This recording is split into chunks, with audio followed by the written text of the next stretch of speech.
Good morning, everyone. This is Chris, IMTN Worldwide Radio. It is early in the morning on January 5th. It's 1:46 in the morning. This is crazy. I don't know what I'm doing. This is not the live radio show. This is around the ATL side note. So this will just be the stream tonight after the Hawks game earlier. And tonight we're going to be talking about a particular subject. But first and foremost, thanks for all who are going to watch tonight live and who will watch after the fact. Now, I did finally upload the last show, the most recent ATL side note show that was a live radio show. So I just posted it. So you should soon be able to listen on Spotify, Spreaker, Apple Podcasts, Amazon Music, iHeartRadio. Probably within the next hour or so, it'll upload to all the platforms. So go check that out. In that particular episode, I talked about the games that we have lost where we had a 9-point lead or higher, and games that we've had leads and barely won the game.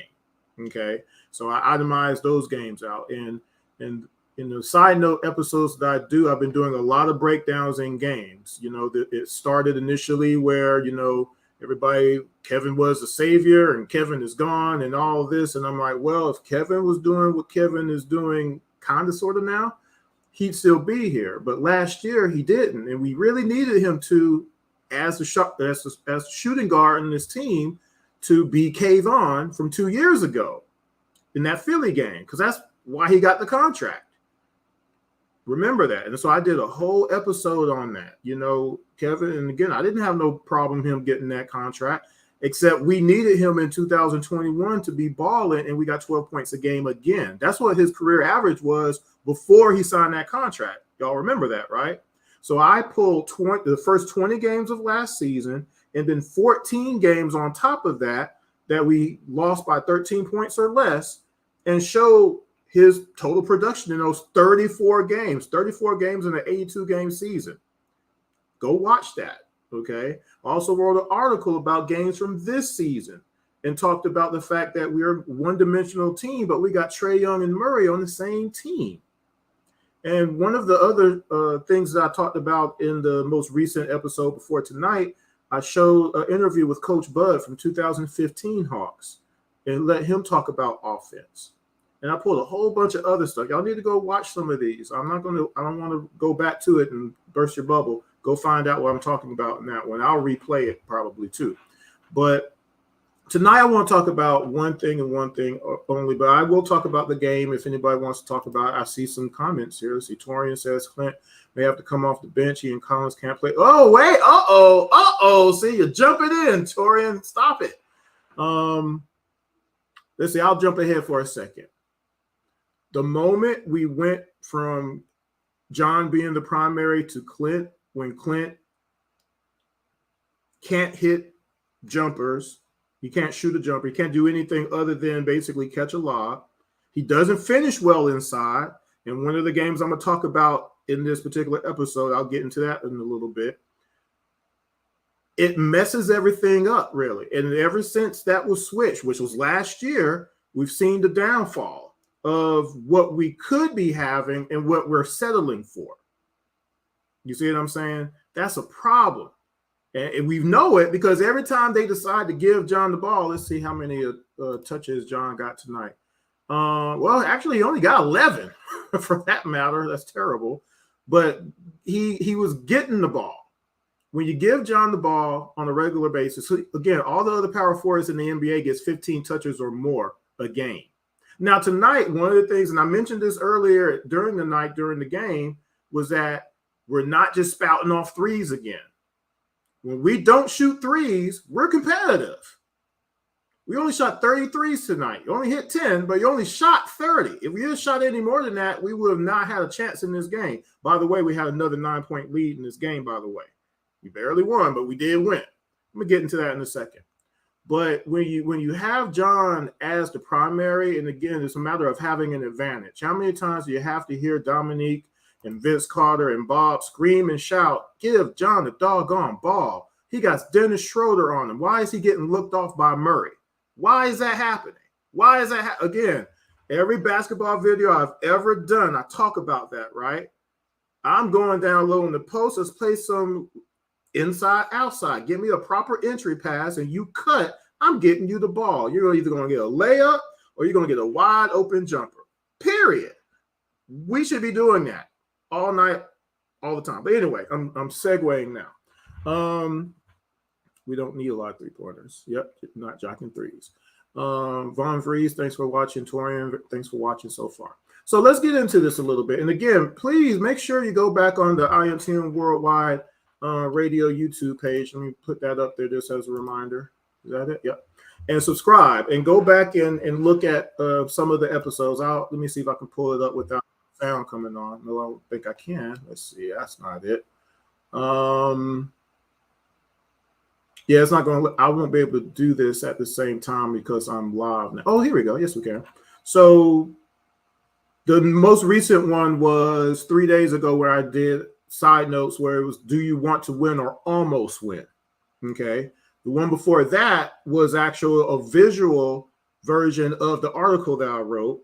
And the one before that was the one in regards to Kevin Hurt, and I pulled all the games from last year. So go back on the IMTN Worldwide Radio page and just go back and watch some of those. There's some really great content in regards to just basketball-wise, but again, just the learning part, the teaching part is absent on this team for some reason. It shouldn't be. We are better than this, okay? But let me go ahead and talk about tonight because I don't want to be on here too long. I'm kind of tired as it is, but I wanted to do this because I actually pulled 1, 2, 3, 4, 5, 6, 7, 8 games. Let me do context. Clint Capella hasn't been hurt the whole season. Okay? Clint Capella hasn't been hurt the whole season. Not the whole season. He hasn't been. So what I did was I pulled games in November and some of December because I didn't want to pull games in October so people would have the excuse, oh, well, he's just getting his legs up under him or whatever other excuse you might want to try to pull on me, okay? So I pulled games in the month of December and some games going into December that Clint started because if the premise is when Clint comes back, all will be all right and everything is going to be better and we're going to start winning games. We were losing games while Clint was here and in the same way. And so if you have that in your mind, for those who get to watch this, and I did a video on Twitter basically saying reality versus the multiverse, okay? I'm going to talk reality now, okay? Because the narrative is that Clint is, again, and I said it in the intro, if you read the intro on the page, Clint is a great rebounder. He does deter shots. He gets about a block a game average. He's not a prolific shot blocker. You know that, right? Okay. But there's elements to his game that he's not a stopper necessarily. He's not, as far as that goes. There's some games he has his moments, but when we really need him to really stop someone, it hasn't really happened, especially some of the bigs in the East, much less the bigs in the West. But definitely the ones that we have to play on a regular basis. And I'm going to show you why I say this. Again, nothing against Clint, but is he going to be the reason that we start winning games all of a sudden? We're going to get a 10-game winning streak because Clint is back? So, game number 1, November 5th. I think that's in order. Against the Pelicans. The Pelicans scored 68 points in the paint that game. They had 17 second chance points in this game. They had 14 fast break points in this game. They had 19 offensive rebounds in that game. Their center, Mr. JV, had 13.17 boards. He had 10 offensive rebounds by himself. Who's sticking him? Clint. Clint started this game. The Hawks win this game 124-121. You know we had a 13-point lead in that game? That was November 5th. That was November 5th against the Pelicans at home, I believe, as well. Okay. Now, that's just one game. But let's go to another game. November 9th against the Utah Jazz. The Jazz scored 50 points in the paint. They had 20 second chance points. They had 16 fast break points. They had 13 offensive rebounds. The Hawks had a 10-point lead in that game. The Hawks lose that game 125 to 119. Now, check these scores, because that's the other thing I did in my article, in some of these other videos. When I pulled all these games, I'm using the final score as the basis, because the result is the result. And that's what counts. Are we winning or losing these games? There are no moral victories. Again, are we winning or almost winning? Almost winning don't count in the NBA. It never has and it never will. Clint was in that game. He started that game. 50 points in the paint. That's a good thing. That's a difference maker. He was in the game. 20 second chance points. You know what second chance points means, right? That means the other team's getting second chances. If Clint is in there, if the premise is he's going to stop all of that, why did we lose that Jazz game? And we had a 10-point lead in that game. November 12th against the Philadelphia 76ers, they had 56 points in the paint. They had 11 second chance points. They had 18 fast break points. The reason I keep mentioning the fast break points, because that's an element of the game, is why these point differentials change in the game when we have a lead. Everybody has to get back on defense, and that's not happening. Hasn't happened all season. Philly shot 55% from the floor in that game. You know how much Joel had in that game? He had 42 points and 10 rebounds. Clint started that game as well. We lost that game 121 to 109. This is November. Jazz whooped us late. Remember it well. Almost gave it away. Yeah. Torian says we may get a streak with John back in his spot. I don't know. Because one game he'll get the ball, another game he won't get the ball. So there's that part. But anyway, next game. These are 3 games I've talked about so far that Clint has started. Okay. And what was the result? Okay. November 21st against the Cavaliers. The Cavs scored 52 points in the paint. They had 10 second chance points. Not that bad on that. 15 fast break points, though. Cavs shot 60% from the floor and 52% from 3. We lost that game 114 to 102. Clint started that game as well. 52 points in the paint. 60% from the floor.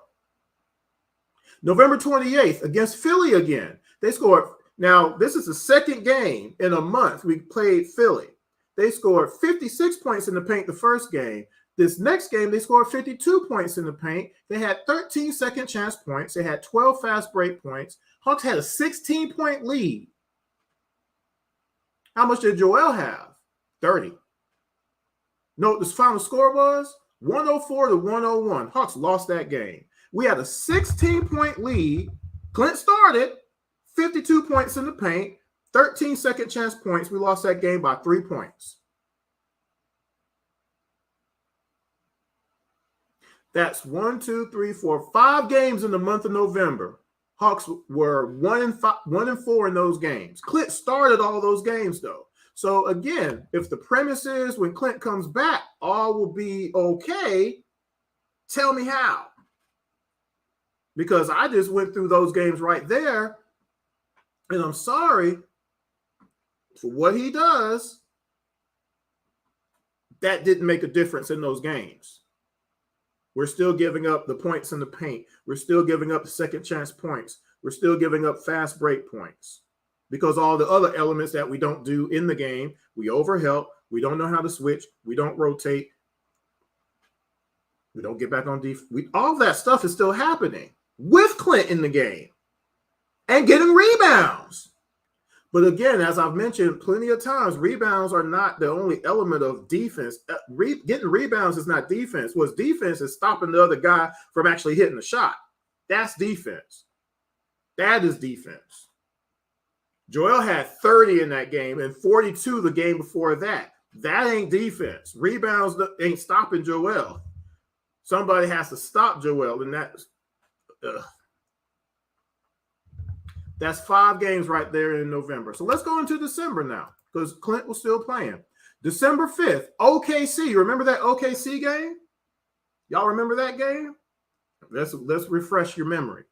In that OKC game, OKC had 56 points in the paint. They had 17 second chance points. They had 19 fast break points. They had 14 offensive rebounds. The Hawks had a 14-point lead. You want to know what the score was? 121 to 114. We lost that game, though. 7 points. Clint started the game.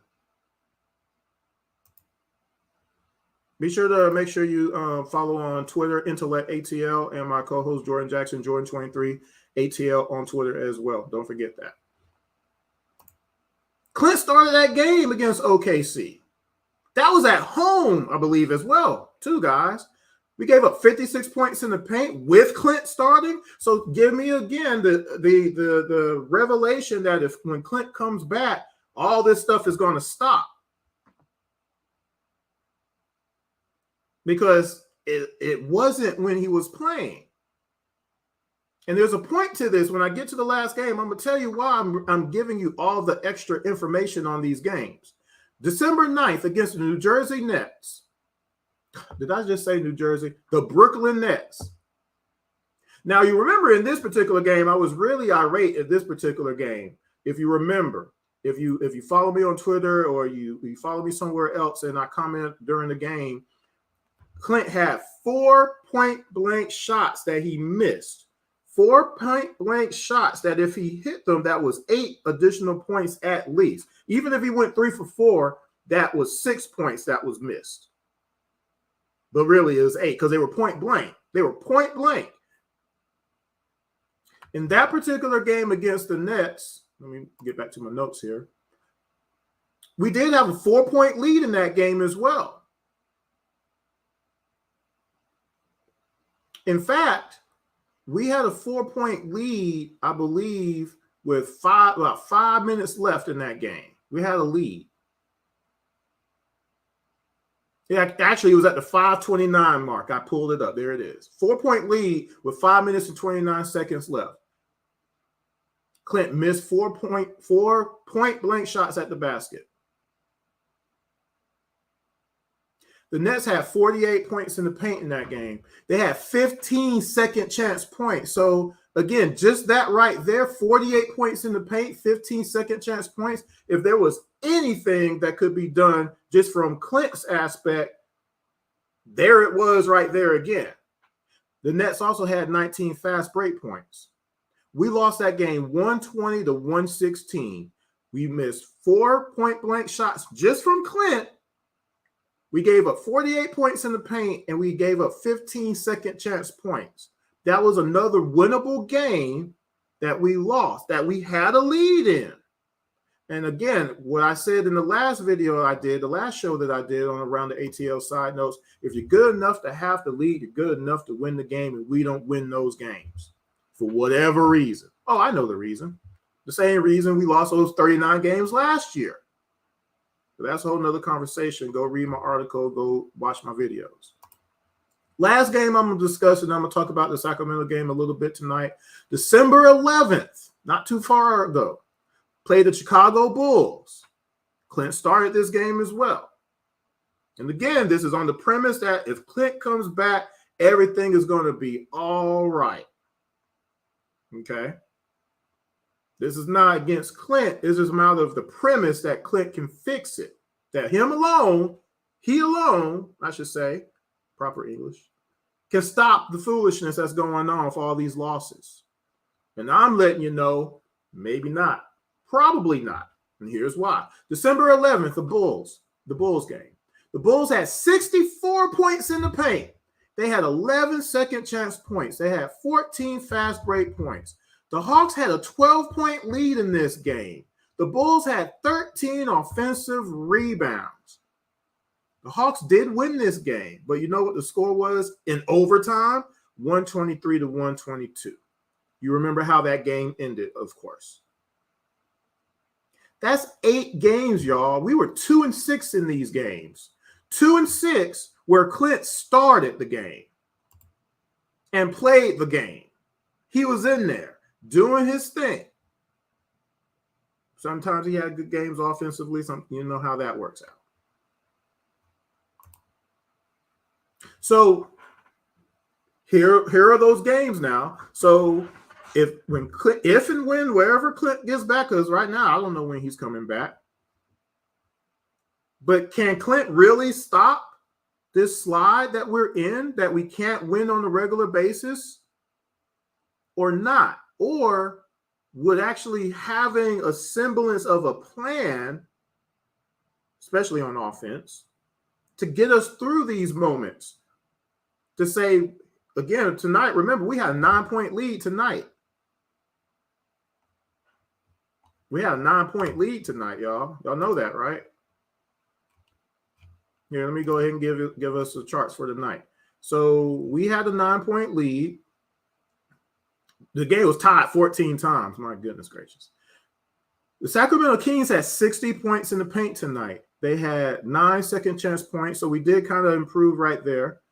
They had 11 fast break points, so we kind of mitigated that a little bit. We did get back on defense a little bit better than usual. That, again, the night the Hawks played with some passion. They played with some fire. They played with some pride. I mentioned that on Twitter. Okay. And then after I had said, man, Hunter is disappointing, Hunter woke up to be the Hunter that we've needed for 82 doggone games for his entire career so far as a number 4 pick. That's a whole nother story right there, too. But there was a lot of moments where Hunter was just out there, just like the rest of the guys have just been out there, standing around, letting people come down the lane, giving up 60 points in the paint. The reason this keeps happening is because, like I've said before in my articles and my other shows, we were not taught defense as a team, and it's not being taught currently, and it's not, nobody cares about it. Your former general manager last year called out the team twice on defense, that we didn't care about defense. How do you get away with being told by your general manager that the team, well, actually it was his son, don't care about defense? And then nothing still happens. How does that happen? That's weird. But again, this particular head coach has absolved himself by saying he doesn't care or doesn't matter that we can't close out games. It's not important. This was at game 31. He said that he's not worried about the fact that we can't close out games. He said that himself. Last year, he said he ain't developing nobody. He ain't teaching nobody. He ain't going to learn nobody nothing. He don't care about that. So what does he care about? The reason that we're so bad is because we don't have no teachers. We don't have anybody to instill any discipline. We don't have anybody to put the consequences out there to say, if you keep taking them boneheaded shots, if you keep standing around like you don't got nobody to defend, you're going to sit on the pine. That's why I always play this. Let's see if I can pull this up real quick. This is why I play this almost every episode of Around the ATL now. How many times are we going to pass before we shoot? How many? 4. 4! All right, so what happens when you don't do it? Set it up! Set it up!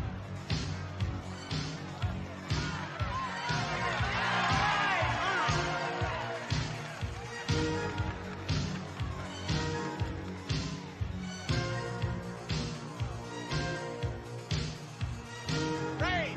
Ray! Pass the ball!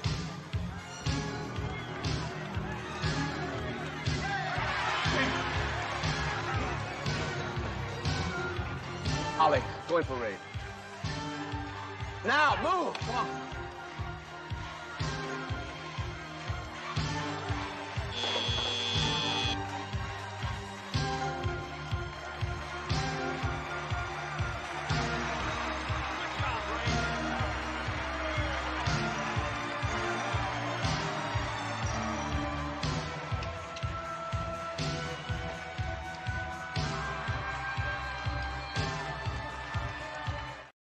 He took the star player out the game because he had to do it by the principle. He's just going to keep on shooting. Now, you can shoot your team out of a game, whether or not you hit shots or not hit the shots. I brought this up plenty of times. I talked about it in that Houston game months ago, where I said, we're not going to win this game because you only got two players trying to shoot the ball, waving people out the post, John Collins, waving people out of the way, and they just going to go at it on their own. Two people can't beat a team of 12. Is never happened. Is not going to happen. Because no matter what those players do, they're not going to score 120 points on their own. It's not going to happen. We split that season series with the Houston Rockets 2 years in a row now. That's kind of embarrassing, but that's a whole nother story. But that's the reason we keep losing.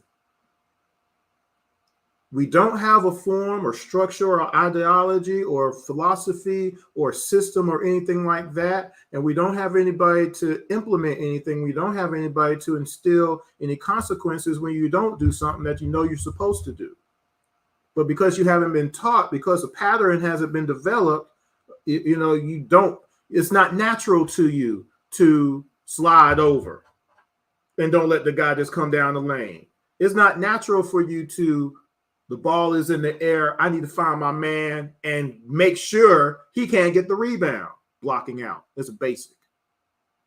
There is no teaching in saying, okay, when this guy's about to screen me, I need to be able to call out and be like, stay with him or I got you, which means, yeah, now you switch.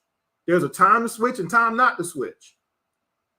It should be natural to be able to rotate all the time and not overhelp, because you're defending empty air, like I've always been saying for 5 years now. I have shows from 4 years ago talking about that. In my last episode, I was supposed to play those, but I didn't get to because I had a caller call in and I got distracted a little bit, so I didn't have enough time to do it. But I have shows that I can play to talk about the fact that, doggone it, here I am talking about defense when we were supposed to have a defensive-minded guy as a head coach, LP. And our guys can't get back on defense. We can't block out. We can't switch. We can't rotate. And we overhelp. And teams are killing us. And they know we can't do it. They know we won't do it. The other night, Rick Carlisle was going to say, okay, I'm going to dare y'all to move on the offensive side, what we don't do. I'm going to dare y'all to move. I'm going to trap Trey and see what y'all do. And all we did was stand in the same places at the three-point line instead of reacting to the defense and moving and helping Trey out a little bit. Because if you move and cut to the doggone basket like a regular basketball player is supposed to do, Trey will find you every time. Trey is trying to get 18 assists a night, and he's limited to 10 assists a night because he's trying to make oblong passes to people standing still. That's crazy. He's having to do somersaults. Sometimes he's able to do it, but not most of the time. That's where most of our stupid interceptions come into play as far as turnovers. We should always be moving. We should be doing high-low posts. We could be doing give and goes. We could be going to the basket and kicking out. We could do all of those things, but we only do it like once in a while. We do it once and a half. We do it once in a quarter. You never see it happen again. You're waving off your post players. John got his guy. Don't give the ball to John. And if you do, you're either going to give it 15 feet away from him, or is at his feet or his ankles, or just stupid stuff. But all the other guys in the NBA, they get the ball exactly where they need it. I gave an example just most recently Sunday night in regards to an entry pass.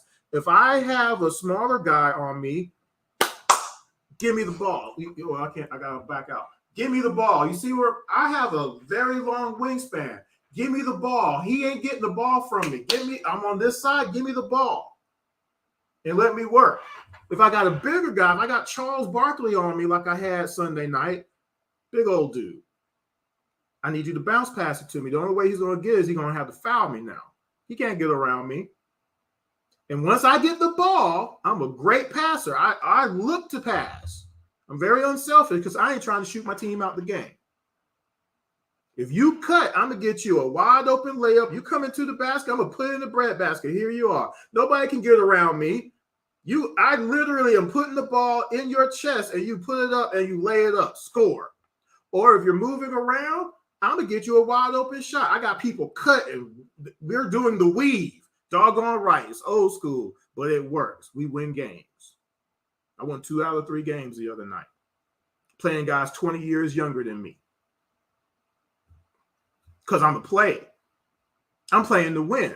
Are we playing the exercise, or are we playing to win games? This is simple stuff, and it's frustrating that we can't get what we need with this young team that has full of talent. You know how I know we have talent? We keep having leads. You're good enough to have the lead, good enough to win. Think about if we were not, well, now we are 7-10 in games. We have a 9-point lead or more. 7-10. 7-10. Do I need to say it again? 7-10. And I'm not counting the games that we only had a 4-point lead or a 5-point lead or anything like that and still lost the game. I'm just talking about the games we had a 9-point lead or more and won or lost or barely won. We've lost 10 games like that. Think about if we didn't have half of those losses, or maybe most of those losses. Because again, most of those losses, we have 15-point lead, 16-point lead. Is that acceptable to everybody? Why is that acceptable to everybody when this is fixable? This is all fixable. It's been fixable. And nothing has been done. And that's the scary part. We gutted this win out. We actually swept the Kings. But remember, the first time we played the Kings, we had a 23-point lead. And we had to hold on that game too. And that was at home. You see what I mean? This is a pattern, and it needs to end because we're wasting talent right now. And I don't see how that's acceptable. And that's why I wanted to bring this up. Don't think when Clint comes back, this is going to get fixed. He's been starting. He's been playing, and we've been losing these games. I just itemized. I'm going to count them out again. 1, 2, 3, 4, 5, 6, 7, 8. 8 games between November and early December that Clint started, and we're 2-6 in those games. I can't make that up. I'm not making it up. I just told you basically why we lost all those games as well. Heck, can we stop Joel Embiid? That's going to be kind of important. Can we hold on to these leads that we have? You know, we can either to hold on to a lead, create better shots for our offensive players to make it easier for them to score, or we could just block out, stay with our man on defense, get back on defense on fast breaks, and we will win all these games. It's either or. We either got to be better on the offensive side or better on the defensive side. It'd be better if we were better on both sides of the ball. But who's being picky right now? Can we clean it up one way or the other? The Kings tonight shot 46% from the field. They shot 40% from 3. That's, again, that's kind of high. They hit all the free throws or whatever. But again, they scored 117 points tonight. But we had a 9-point lead. Like, we gave up 60 points in the paint. How many times did you see somebody just give up a layup? This is the whole team. It doesn't matter who it is. That's the whole point. It don't matter. This is a team sport. Everybody has to block out. Everybody has to move and slide. Everybody has to be able to know when to switch or to be able to rotate and to stop playing empty air. I'm tired of seeing people I'm tired of seeing Bogey doing it. I'm tired of seeing Trey doing it. I'm tired of seeing John, whoever it is, Hunter. Just confused. Just don't know. The first game that Clint played as a Hawk, I remember this. I can't remember the player, but the play was basically Clint had to come out the post to come play the guy because it was a switch. Couldn't just leave the guy open. So he came out, but nobody switched on his guy. And the ball moved, and that guy got a layup. Nobody had rotated. And Clint looks up, and he throws his hands up in the air like, what in the world? And I said, right then and there, better get used to it, Clint, because we don't know how to play no defense. The reason 2020 ended the way that it did is because we played with higher level of energy. Effort can negate some of those mistakes some of the time. When you play with energy and you play like you're trying to win the game for real, you rotate a little bit better. You stay with your man more on switches. You don't overhelp. And even if you do, you rotate better. You get back on defense more. You block out more. And that's what happened in the second half of 2020. We played like we had some pride. We played like we did believe. Nate wasn't able to implement anything on his own as far as offense because of when that change happened. So he used what we were already doing, which means John was the primary. And John and Trey was the best duo when it came to pick and roll because John finishes. John shoots 78% from 0 to 5 feet in. Do y'all know that? Clint shoots 59%. 78%, 59%. That's a big difference. Double O does 71%, by the way, just to let you know. Why can't we formulate something to utilize everybody in their best rather than make it hard on everybody to score? Why can't we do that? What is the reasoning in on that? Because other teams do it. Other teams do it. Other teams do it all the time. How many screens did Golden State set the other night, though? Michael mentioned earlier talking about, well, the reason we don't set screens because we're bad at it. Why don't we teach? Why aren't we taught to be able to do it? We have the players that can do it. Why can't John set a screen? Why can't Clint set a screen for a shooter? We have all these shooters, and we got two people that shooting 44% from three, and we can't set a screen for them? I don't believe that. I'm sorry. I take pride in setting screens. I'm like Randy Orton RKO out of nowhere. When I do a screen, I'm not announcing my screen. My screen's coming out of nowhere. You ain't getting around me. A lot of it's eye contact, though. I know who my shooters are. Who got down? Oh, you got me? Okay, cool. You got who's on my team? You all right, okay, cool. I ain't shooting the whole game. I don't got to. I'm going to get rebounds. I'm going to try to play my post defense. If I got to play, Akeem Olajuwon or Patrick Ewing, whoever I got to play on the other side, I'm going to handle mine. But if I fight for post position, I need the ball. That's all I ask. I'm not going to shoot the ball from the outside, though, because I know I got shooters. Now, sometimes if I'm wide open, I'll go ahead and launch. But since I don't shoot a whole lot, I'm not a great shooter from outside anymore like I used to be. I do need to be a little bit more selfish because sometimes nobody can hit. We lost the game because nobody was hitting those shots. And then since I wasn't really shooting, well, there you go, right? That's a whole nother story. But why can't we set screens? Why can't we have a high-low? Why can't we do some rubs? Why can't we do staggered screens? Why can't we do any of this? Is that allowed? You see what I'm saying? You see how absurd that is? This is fixable stuff. The problem is you have to have somebody to fix it. You have to have somebody who wants to fix it. And we don't have that. We're just doing stuff. I've been saying this for 5 years. Our guys are just out there and they deserve more. The fans deserve more. Us who are paying, especially who are paying ticket prices, we deserve a little bit more than this. We just do. I didn't invest in season tickets this year for this. I'm sorry, I didn't. I thought that everything that happened last year was going to be fixed this year. And we're worse.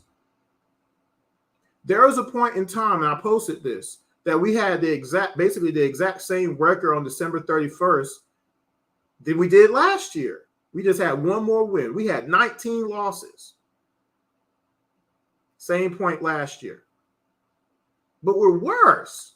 How is that possible? We shouldn't be worse. We shouldn't be worse on any stretch of imagination, but mostly because we do have Murray here and we don't utilize him right. He is deadly in the mid-range, but we're going to just make him a three-point shooter too, huh? Do you know what his three-point percentage is? Not good. We're going to force John just to shoot threes because we won't give him the ball in the post. After game 5 or 6 of the season, we stopped going to John altogether. There was games that John had 4 shots in the whole game. Do y'all know that? How absurd is that? Was that winning games? Look at our record. Was that working? Look at our record. That's all I'm looking at is look at the record. How it's been going hasn't been winning games. Winning one game once in a while is not winning. We're not competitive. We're not a threat in the East. We are an afterthought. And that has to change. It has to change quickly.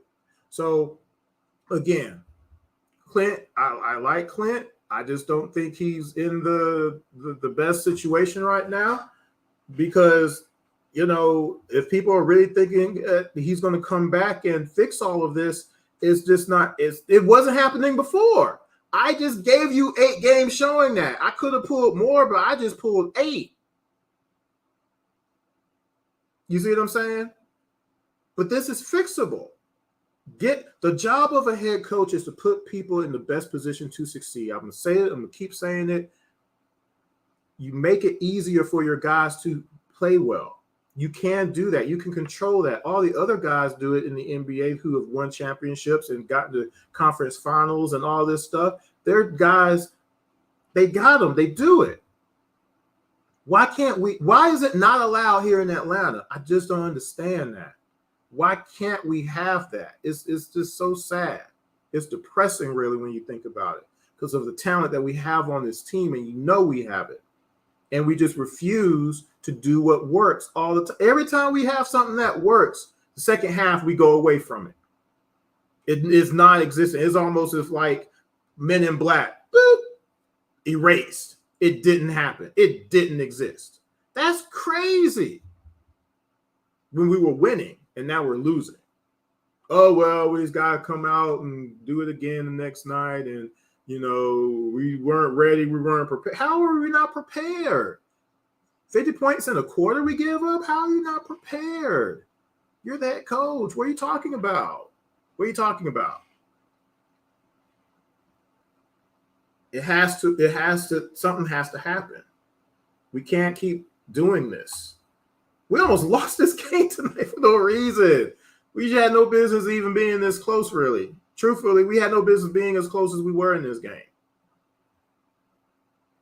We shouldn't. And y'all know it. Clint is a great player. He's a great rebounder, like I said. He deters some shots here and there. He does block. But his one-on-one defense against bigs, it's not the greatest. It never has been.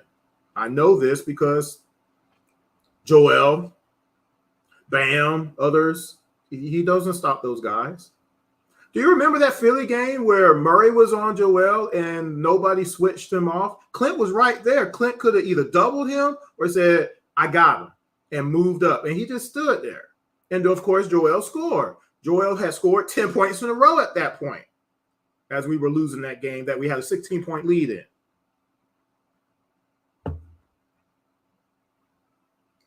Tell me. I mean, I'm trying to be reasonable at this point. We need a change. We need an inherent change overall on both offense and defense. We need to put players in the best position possible. We need Clint in a more of a Clint just needs to get all the rebounds, but he doesn't need to be in the post. He's not a post player. Why is he in the post? He's not going to do anything in the post. He's been a little bit more aggressive here and there and throwing that little baby hook up and everything like that, but he's never been a post player. John needs to be the primary. Do we need to switch Clint to power forward to make John the center again? Maybe. I don't know. At this point, I'm throwing everything out there now. But John needs to be getting the touches. He's the best shooter on our team. He's a career 55% shooter. He's 36% from 3. Career. There's only one other person on the team that's higher than him, and that's Bogut at 38% for his career. But John hits from everywhere on that floor. We need to be getting him his 15 shots a game. Murray don't need to be shooting 25 times a game. Neither does Trey, for that matter, especially how he's been shooting. We need to bring that down.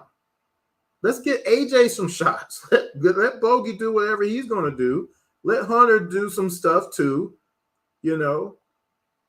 But those two guys don't need to be shooting 30 times a night. That doesn't make any logical sense. We're not going to win like that. We haven't been winning like that, guys.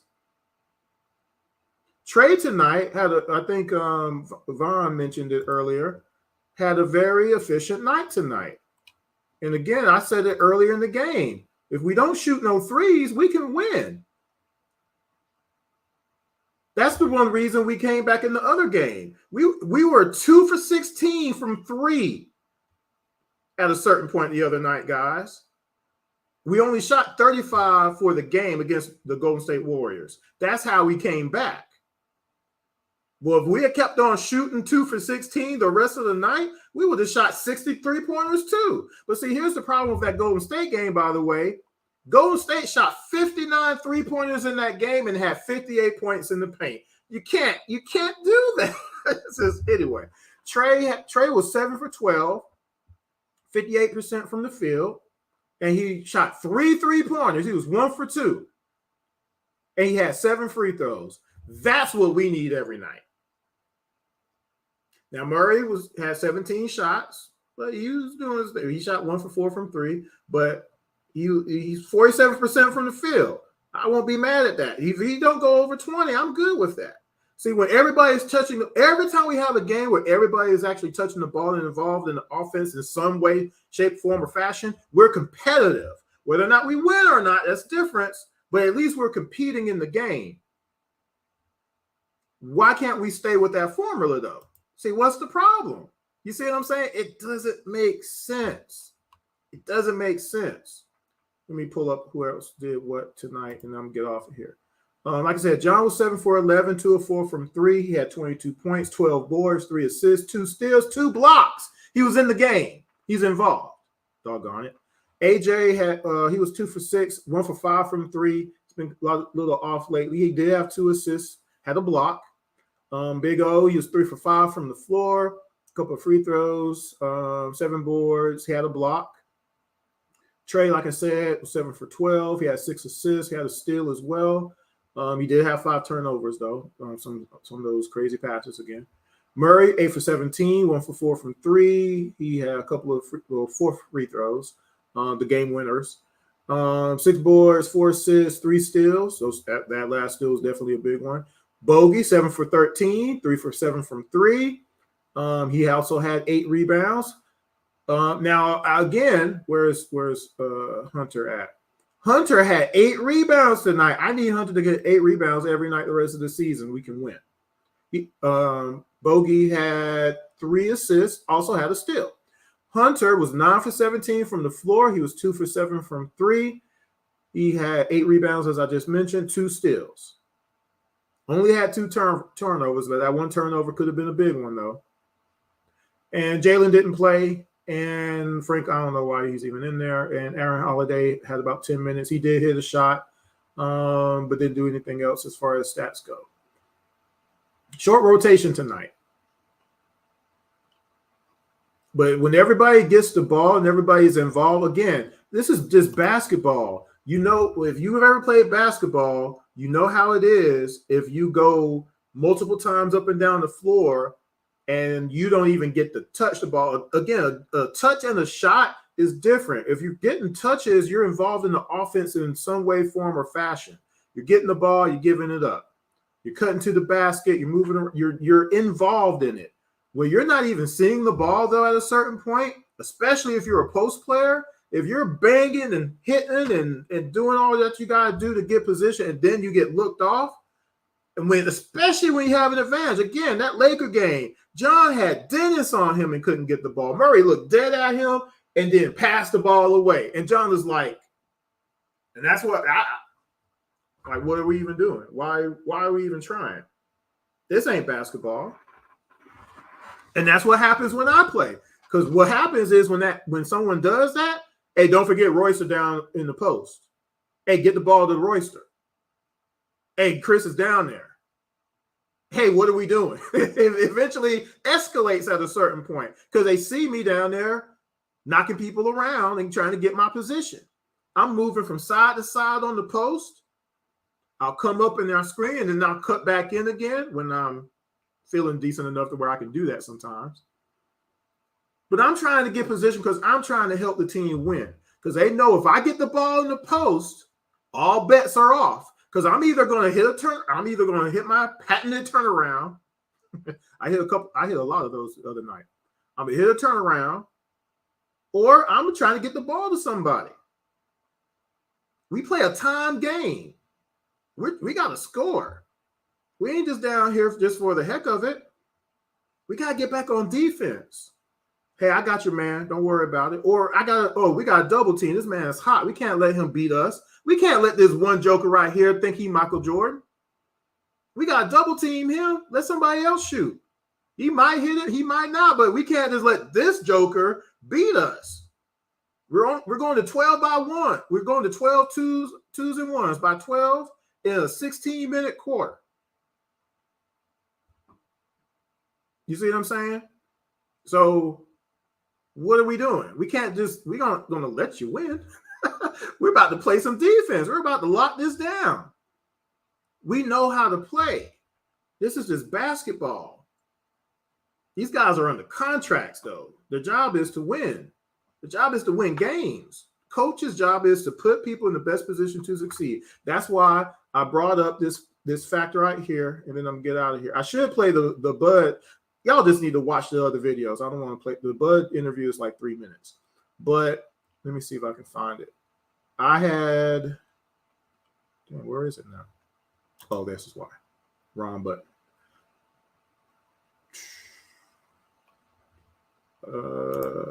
Well, of course, I talked about blocking out, getting rotations and everything, but I can't find it now. So what happens when you're doing live radio, folks? There it is.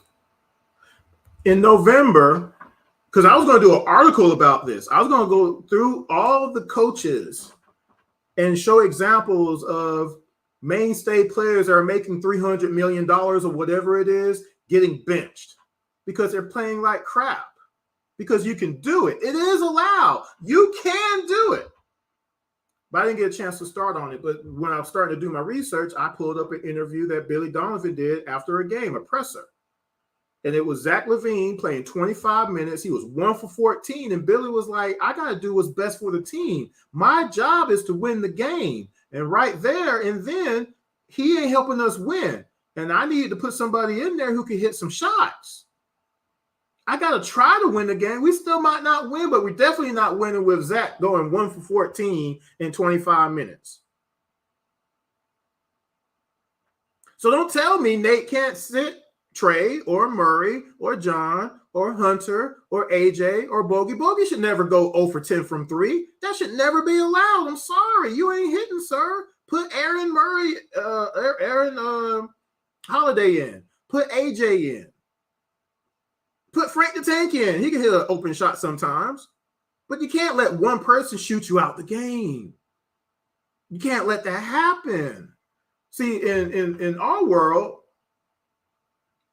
if you have somebody shoot you out of the game and you lose that game, you just ain't going to pick that guy up no more. That guy's probably going to sit on that bench the rest of the night because everybody's going to see that, man, he ain't really trying to play no team ball. We can't pick him up. Nah, we ain't going to. And eventually that guy's going to figure it out and he's going to put his stuff back on and he's going to walk away because he ain't playing. Because the goal is to win the game. And we ain't playing for money. I've been playing basketball with the same group of guys, 20, 30 guys over a period of time, over 35 years. I'm playing their sons now. Okay. That's how long I've been. Actually, like one of the dads of like 2 of the young men, they both have kids now too. So he's a grandfather now. But he came out for the first time the other night in forever. I hadn't seen him in forever. He came out there looking like Joe Johnson. Hey, got it. He's like 60-something. He just out there. He's not been out there, I know, maybe almost 2 years, at least I've seen him, for sure. But he just came out there, and he's hitting shots, and I'm like, oh, my goodness, I'm not guarding him. You know what I'm saying? So we're not playing for money, but we ain't playing for exercise. The goal is to win the game. You're either trying to hit a certain score or you're having the lead when the clock goes to 0. That's the goal. How many times can you do that in a night? Are you trying to be king of the hill, so to speak? Are you trying to win out for the night? I'm trying to win out every time I show up. If I show up and I can get past game 1 without dying, I'm trying to stay out there. and I'm going to do what I need to do to win the game. If that means sacrificing and just getting rebounds, that's what I'm going to do. If that means having to get a little beat up, there's this one guy, I've been playing him for a long time. He's a big old dude. Like, I'm trying to think of a player that would be his equivalent in the NBA. Kind of like Zion. I'll say Zion. And he bowled me. I wasn't expecting it. I didn't even see it coming. I was under the post.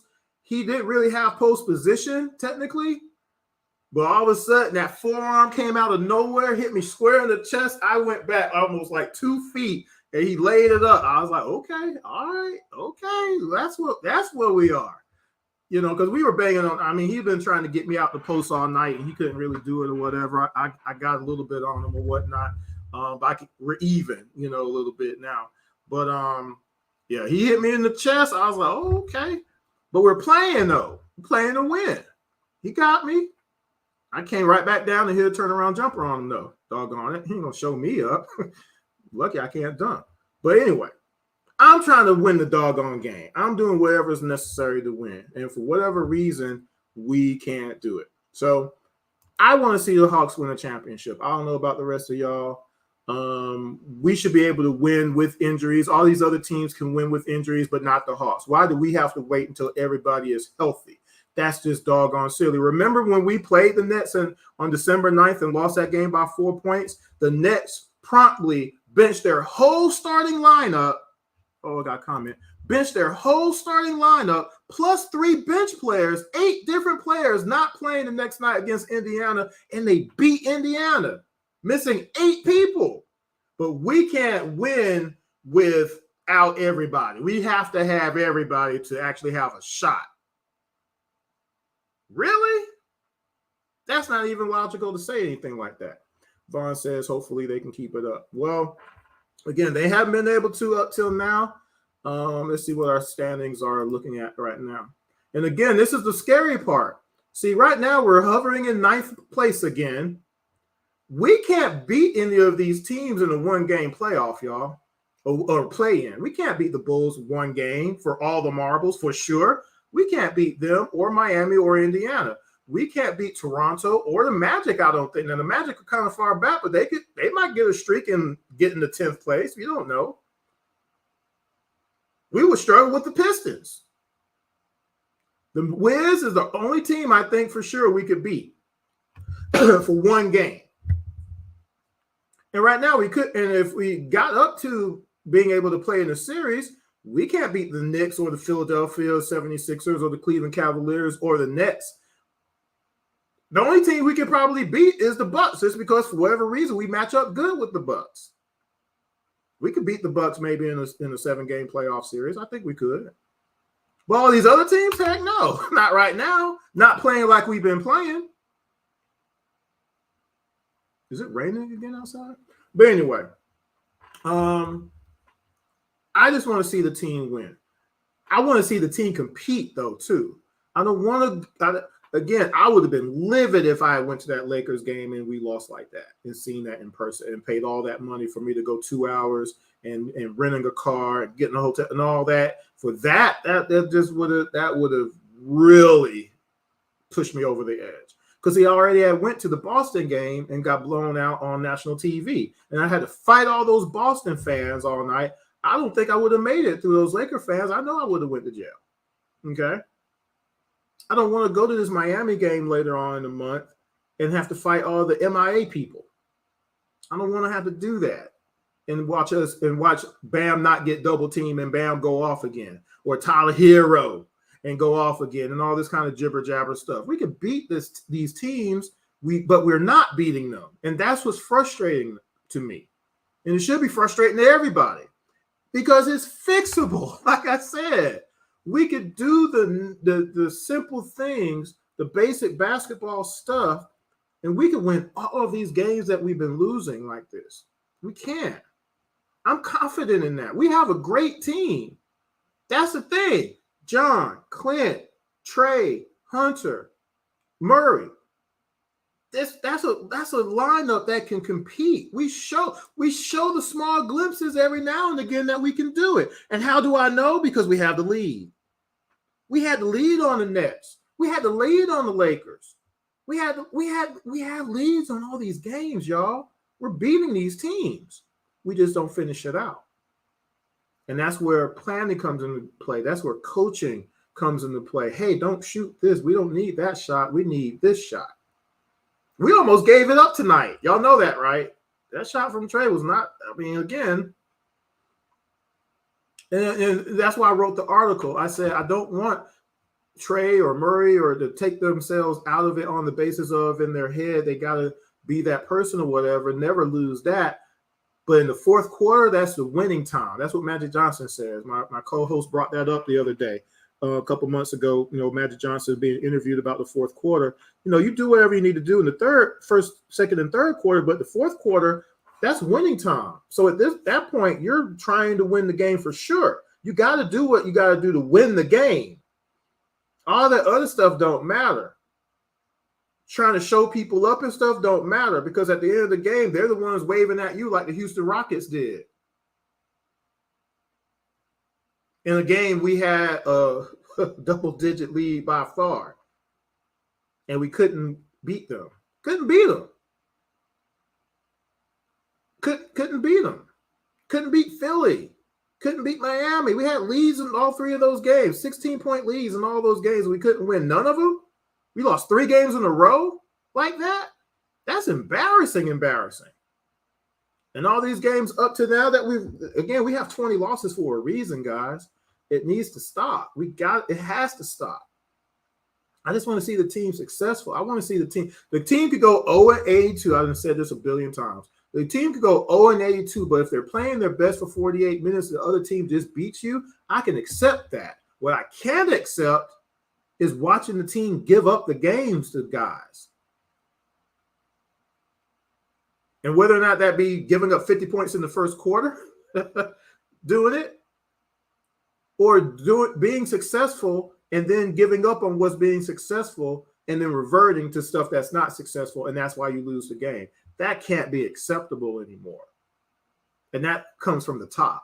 And again, if the players are not self-aware that what they're doing on the floor is hurting the team, they have to be pulled. Sorry, put in the third team if you got to. Pull up all of College Park if you got to, because there has to be some kind of punishment. There has to be some kind of consequence. I can't do it. Y'all can't do it. Only the coach can do that.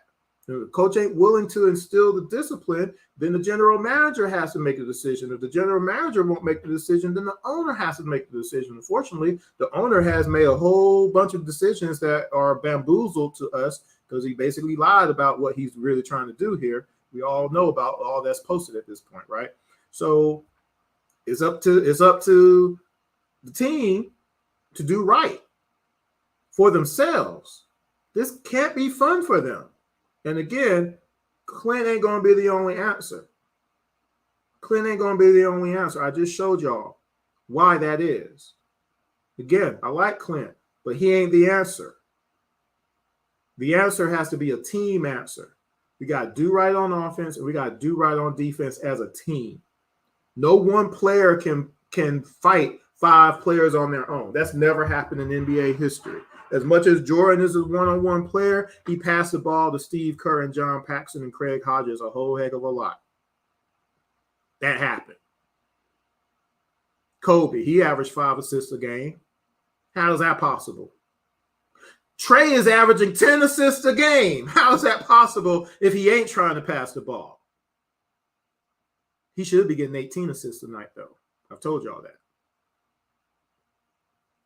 We have a prolific passer on the team, and we're doing everything to not make him prolific. That's just sad to me. That's just sad. Why can't we make it just easier? We can make all this easier, and we're making it hard. Let me get out of here, y'all. I got some interviews I got to do later this morning, try to hire some more people in America.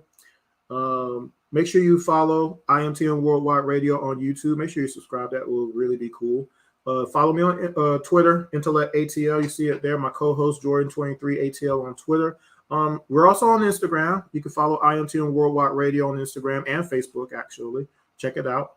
Make sure I didn't do that at the beginning of the show, but I always like to mention my man Jamal Price and his company. He's adjusted some of the things that he does. He's concentrating on graphic design now. He actually is responsible for the new logo for Around the ATL that you see right there, and the new shirts. This is my first shirt for Around the ATL, so shout out to him. I'm trying to pull up his company. There it is, Price Design Club. So make sure you go visit him on Instagram. Let him know that Around the ATL sent you. If you need some design work for your business or company or event, things of that nature coming up, he does great work. There's a great investment for you. Support him for sure. Price Design Club on Instagram. Make sure you check that out. So I'm going to go ahead and get out of here. By the way, I am working on redoing the intro to include the new logo and take out Matt Ryan and everything. I've just been real busy. I hadn't had time to do all that. Make sure you do listen to the shows as well because, we've had John Collins on the show, by the way. We've had Dominique Wilkins on the show. We've had Bob Rathman, Steve Holman, all kind of different people on the show. Jerome Jarinovich has been on the show. Rashad Phillips, Yoda, the draft guru. That goes through all the college basketball and lets you know who's about to be drafted. All these guys have been on the show. If you didn't know that, check out the show. Again, Spotify, Spreaker, iHeartRadio, Amazon Music, Apple Podcasts, Alexa, Blog Talk Radio. We're on all those different formats. You can go back through and listen to those shows. I'll post them up sometimes, but some of them are on the YouTube channel as well. So go back and check those out. So always, check out some of the past episodes most recently, because like I said, I break down a lot of games. In the most recent show I did, I also show video now. I'm showing video clips of the actual happening in that particular moment in time, just to prove what I'm talking about is true. Because in case, again, I think some people are in the matrix out here. And again, reality and the multiverse are kind of verging together or something. But no, here's what actually happened in this particular moment. In the most recent video I did on the show, I actually broke down 2-minute sequence of that Nets game and showed play by play. Okay, that's what I'm doing now. Okay, so definitely check out that show. It's the most recent one. That's the one that's titled "Are We Trying to Win or Are We Kind of Trying to Win?" is basically the premise of that. But anyway, y'all, let me get out of here. I'm tired. I will talk to y'all later another time. But again, when Clint comes back, it's going to help. But we need the team effort. When the team plays together, we do well. But Clint by himself is not going to stop the points in the paint, the second chance points, the fast break points, 3-point percentage of the other team. Clint by himself doesn't do it. I just showed you 8 games where that's definitely not true. There was games that we gave up 60 points in the paint with Clint in the game, y'all. 14 offensive rebounds with Clint. Do I got to repeat some of that? Some of this is really more. Well, I did 68 points in the paint against the Pelicans. 19 offensive rebounds for the Pelicans. Valanciunas, or whatever his name is, had 10 offensive rebounds by himself with Clint starting. Jazz had 50 points in the paint. Philly had 50 points in the paint twice against us. OKC had 56 points in the paint. Bulls had 64 points in the paint. This is all with Clint starting. So again, I'm just bringing it out. This is reality. Clint can't stop all these people by himself. It has to be a team effort. But Clint also has to be better too on the one-on-one side of the defensive side. He gave up 10 offensive rebounds to his guy.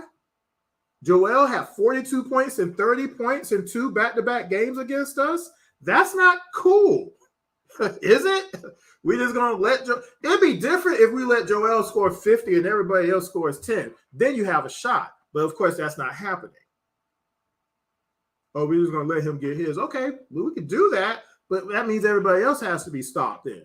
If we're not going to do that, well, where is that at then? We're losing. Clint is not going to be the one guy that's going to pull us out of this fire to start a 10-game winning streak or whatnot. First of all, when he comes back, it's going to be a while before he's back, right? However long that takes, right? So you have that element. We just need everybody to play as a team. We need everybody to block out. I just want everybody to start blocking out. Why can't we find our man on a shot that goes up? I don't understand that. It baffles me. It hurts to watch it. Why can't we stay on our man on defense? Why is it so hard to be able to get through a rotation? Why is it so hard to fight through a screen? Why is it so hard to be able to call out your switches? Why do we just have people standing out there dumbfounded, spinning around? It happened with Kevin last year a whole lot too. Just don't know who he got on defense. It doesn't make any sense. Why can't we get back on defense on a fast break? Why is it always just one person or nobody on the other side and we're giving up a layup? Why are these things happening? And like I said, on offense, why can't we make easier shots? Why are we always in ISO Joe mode all the time? It doesn't make sense. Why can't you move from this part of the three-point line and just slide over a little bit instead of just standing there the whole possession? That doesn't make sense. We weren't doing that when Bud was here. Why are we doing it now? That's why I played that 3-minute interview. I should have played it by now. I'm still on, but I'm not going to. Just go watch the other episode. But the tenets of basketball are basic for the most part with a little tweak here and there. And we're not doing any of those things that we could be doing. High-low post, give and go, cut into the basket, backdoor cuts. Why can't we do that? You see what I'm saying? We got the players who can do it. And then we got the players who can hit the shots. We got Bogey, AJ, Aaron. Those three people right there shooting 40% from three. Trey hits his whenever. Murray is good at standstill threes, just not dribble threes. John can hit his. Hunter can hit. We got people who can hit shots. And we don't screen for none of these jokers. We'll just say, 17 seconds left in the shot clock, 14 seconds left in the shot clock, 11 seconds left in the shot. Okay, now we're going to start doing something. No, just dribble, maybe one pass. We're bottom of the league of passes per possession. That's disgusting. That tells you how bad we are right there. We won't move on offense. We won't move on defense. It's just it's a cluster of just. It's just ridiculous. All I want is to see us play with a system once. I want somebody who knows how to run an offense. I want someone who knows how to teach defense and then see what this team can do. Because until then, we're getting cheated. And the players are getting cheated. The players should be getting coaching. They should be getting teaching. They should be getting direction. That's what they should be getting, and they're not getting it, and it's upsetting because you can do it. I've been a manager way too long. If I got to retrain somebody, it's my responsibility because it's my job on the line. It's my responsibility. These are the people that I'm responsible for. I can't just absolve myself from, okay, well, you just got hired. I'm not going to train you. You figure it out. I can't let somebody do that in the restaurant. They might burn the restaurant down. I can't let somebody try to activate a cell phone without teaching them how to do it. They might do something really bad. I don't know. They might steal a phone for that matter too, right? I got to train them. That's my responsibility. And then I got to watch them get better and then continue to train them until they become an expert. And if they keep doing bad, though, I got to start making decisions to be like, well, maybe this person ain't the right person. I'm going to have to get them out the store or I'm going to have to get them out the restaurant. That's my responsibility because I'm the manager. I'm the manager. I accepted it. I signed my name on the dotted line saying I accept this position to be paid a certain amount, to work a certain amount of hours per week, and these are my responsibilities. All of them are my responsibilities. Why is Nate absolving himself from teaching? Why is Nate absolving himself from being concerned about things that he needs to be concerned about? And he keeps saying this junk out loud. I don't understand that. I don't accept it. I'm sorry, I don't. And he doesn't have the cachet to get away with it. Again, one more thing, and I'm going to go for sure. Seattle, 5 years, 2 playoff appearances. Portland, 6 years, 3 playoff appearances. Eliminated in the second round 3 years in a row. Indy, 4 years, 4.5 years if you count the 5th year where he got fired in the middle of the year or whatever it was. But he made the playoffs 4 years in a row, but he got swept 3 or 4 seasons. So there was no conference championship that he won. Didn't win the finals, obviously. And he didn't get far in the playoffs at all. And the same stuff that's going on now started going on in those other teams too. And now it's 2023. Remember, when he started coaching, you think about the time period. And he's admitted that too, that his mindset is old school and he ain't up to date. And he has nobody on that bench helping him either. Because the same, again, there ain't no tape being watched because all this stuff would be stopped if you're watching tape every game. Every game, and you're seeing 68 points in the paint, and we can't fix that. Can't fix it at all. Can't slow it down. Can't say, hey guys, if you don't block out, we're going to fine you $30,000. If you don't get back on defense, we're going to fine you $30,000. If you don't stay with your man on the switch, you're going to fine you. If you're not going to teach it, somebody has to fine it to where, hey, I got to start doing this because I'm losing my Rolex or whatever money. That stuff adds up when you ain't, multi-millionaire, I guess. If, you're on the end of the bench or whatever. But definitely, even if you're a starter and you're making $15 million a year, that adds up at a certain point. Why are you losing money for not doing your job? That's your job. Hey, I need you to block out. Hey, I need you to get 8 rebounds a night. This 3.5 rebounds a night you're getting at the small forward position, Hunter, ain't enough. Why? Trey was out rebounding Hunter and Kevin last year. Y'all know that? Go check it. It's not by a lot, but he was out rebounding them lots of times. Look at the average. I want to see the team win a championship. I want to see the team compete for a championship. And to do that, we got to start winning all these games that are winnable, and we got to start winning all the games that we have leads in, y'all, period. Point blank. That has to happen. And that starts with your leadership, and the leadership ain't going to do it. The leadership has to change. When Clint comes back, he's going to have an effect, but it ain't going to be the effect that a lot of y'all are claiming. And I just showed y'all this. It was sample size, 8 games, where Clint was in there, and all these numbers were still where they are, and sometimes worse. So it ain't just Clint. It's the whole team. The whole team has to do better, y'all. That being said, I'm going to get out of here. Let me go ahead and play the outro for y'all. I will talk to y'all another time. Peace.